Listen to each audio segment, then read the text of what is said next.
We'll have a little project today. Since it's not raining, I'll work on our Taurus. Showed that the other day, the shock struts on there, the springs on them broke. So we got new shock struts. They came a few days ago. Didn't really have much incentive to get out there and work on it in the pouring rain, but I got no excuse today. So I'll get those out of there and hopefully get those changed. And we'll see what else we can do. But everything is looking nice today.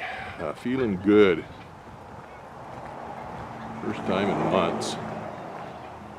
Well, I'm supposed to get about 2 days, maybe 3 days of this weather. I'm not gonna document any of this, do a video on any of this, changing these shock struts. The guy on 1A Auto has a really good video on that, how to do that. I can't beat his video on it. So anyway, I'll just get everything out, get the tools out and stuff, and get her done. Well, I finally got that shock strut changed on this left side. I was using a video from A1 Auto on YouTube as a reference for that, but his method didn't work. I got the old shock strut out of there by just dropping the axle end down, but I couldn't get the new one in there. I just didn't have enough room. Wishbone was hitting against the frame there.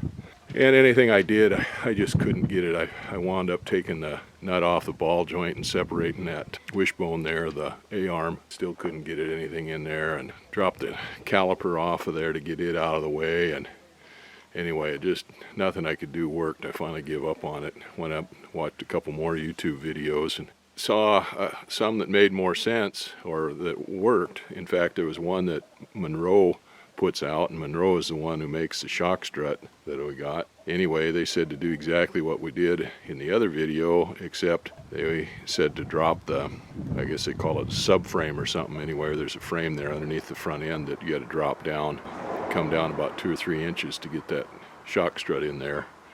So I came back out, started all over again, put everything back together, and then jacked the car up a little higher and blocked it up a little more securely and dropped that subframe down on this side, and then I was able to get that shock strut in there and everything went together, and that went pretty quick that way. So trying to save time by doing the other way, it just cost me time. So anyway, we got this one done. I'll go ahead and see if I can get the other one done now. This is supposed to be the last sunny day, nice day we have before it starts getting back into the rain again. So this is one thing I want to get done here that I don't want to do in the rain, and we need to get this car going.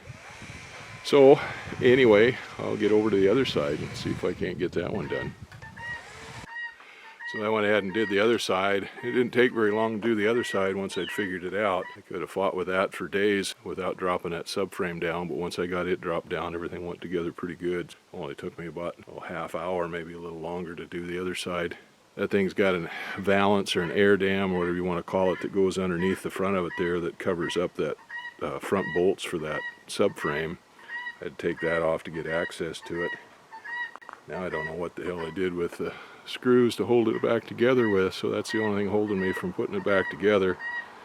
And then the way the weather is, we had the winter tires on the cars, and of course one of them got ruined, but there's one of the tires and wheels there. But you went up and dug out the summer tires for it and then change those over now anyway, so I have to get a new tire to replace that one that blew out on the right side. But anyway, that's pretty much done. All I got to do is go on an Easter egg hunt and try to find what I did with those screws.